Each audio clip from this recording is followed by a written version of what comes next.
मनोहंकृत्युपादानम् लिंगमेकं जडात्मकम् अवस्थात्रयमन्वेति जायते म्रियते तथा।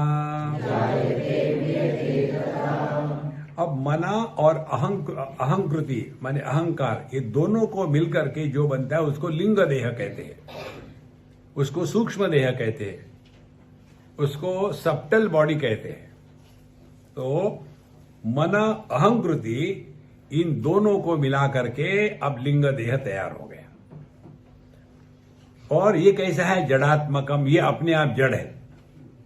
लेकिन इसमें जब चित छाया का प्रतिबिंब पड़ा तो उसके बाद यह मानो सजीव सचेत हो गया है।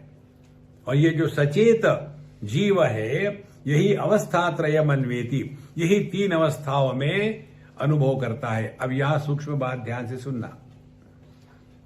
जागृत पुरुष यह स्वप्न नहीं देखता। जागृत और स्वप्न पुरुष ये सुषुप्ति में प्रवेश नहीं करते। स्पष्ट समझ लो। आदमी ही पुत्र बनता है, फिर उसने पिता की उपाधि का त्याग कर दिया, दूसरी उपाधि को धारण किया। किसने उपाधि को धारण किया? पुत्र ने कि उस आदमी ने? आदमी ने। फिर आदमी पत्नी की उपाधि को धारण करता है, फिर वो बन गया पति। फिर उसने वो पत्नी की उपाधि का त्याग कर दिया और पुत्र के सामने आ गया, तीसरी उपाधि को धारण किया। तो ये उपाधि धारण करने वाला एक होता है। उपाधियों के कारण अनेकता प्रतीत होती है। तो जो जागृत पुरुष है वो सपना नहीं देखता। ये प्रश्न हमने कई बार कहा है, इसको चिंतन करो। मुझे अच्छी नींद आई थी, लेकिन बीच में बुरे सपने आए। ये वाक्य कौन कह सकता है? जागृत पुरुष ये वाक्य नहीं कह सकता, क्योंकि जागृत पुरुष स्वप्न में नहीं था। जागृत पुरुष सो भी नहीं रहा था। कौन कहता है?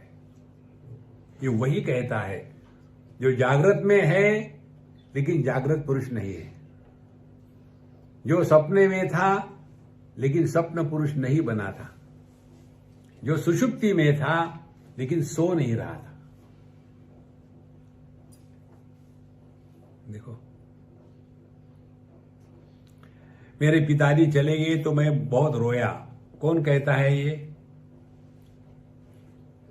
ये पुत्र कहता है कि आदमी कहता है? पुत्र कहेगा, क्योंकि औपाधिक व्यक्तित्व है। लेकिन जब हम तीनों उपाधियां लेते हैं तो जो पुत्र है वो पति नहीं बनता, जो पति है वो पुत्र नहीं बनता, वो पति है वो पिता नहीं बनता। सब के सब आदमी ही बनता है। आदमी ही पुत्र है, आदमी ही पति है, आदमी ही पिता है। तो एक के तीन कैसे बने?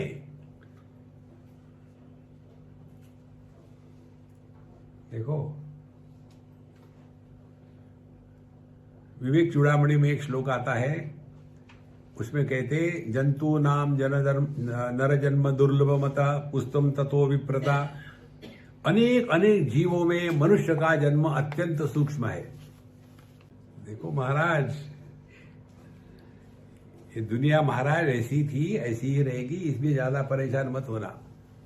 तो हमने उनको कहा, देखो ये जीव ज्यादा नहीं पैदा होते हैं। समझो, आप एक एक्सपेरिमेंट करके देखना। एक बड़ी परात लेना, परात में 3 कटोरी रखना या 4 रखना, जितने रख सको, और उसमें थोड़ा थोड़ा पानी डाल देना। ऊपर में एक बल्ब रखना ऑन करके। तो कितने प्रतिबिंब हो गए? जितनी कटोरियां उतने प्रतिबिंब हो गए। एक एक्सपेरिमेंट क्लियर। उसके बाद वो किसी भी एक कटोरी में इतना पानी डालो कि सभी की सभी कटोरियां पानी में डूब जाए। और फिर देखो कितने प्रतिबिंब है, एक ही मिलेगा ना, अनेक नहीं मिलेंगे। तो जो पहले 10 प्रतिबिंब थे वो क्या इकट्ठे हो गए?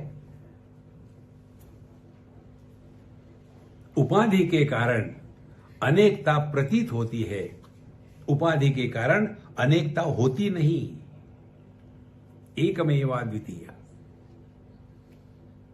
इसीलिए ये जीव अनेक अनेक है, अनेक होने कुछ नहीं है, क्योंकि जीव नाम की व्यक्ति नहीं है, अभिव्यक्ति है। जैसे ये बिजली इतने बल्ब या ट्यूबलाइट से जा रही है, तो क्या बिजली अनेक हो गई? क्या प्रकाश अनेक हो गए? ना तो बिजली अनेक है, ना तो प्रकाश अनेक है। फिर अनेक क्या है? हम लोगों के जैसे ट्यूबलाइट, ट्यूबलाइट अनेक है। इसीलिए ये सभी बातें इतनी सरल है। तो अंतःकरण वृत्तिश्च चितिच्छाया ऐक्यमागता, ये एक हो गई। फिर वासना कल्पये स्वप्ने, फिर सपने में अनेक प्रकार की कल्पना करने लग गए और सपना देख रहे। बोधे वही अक्षय विषयान, और बाहर के जगत में अब इंद्रियों के माध्यम से बाहर आ गया मन और बाहर दुनिया का निर्माण कर लिया। ये बहुत सूक्ष्म सिद्धांत है। इंद्रिया ही विषयों के रूप में प्रकट होती है।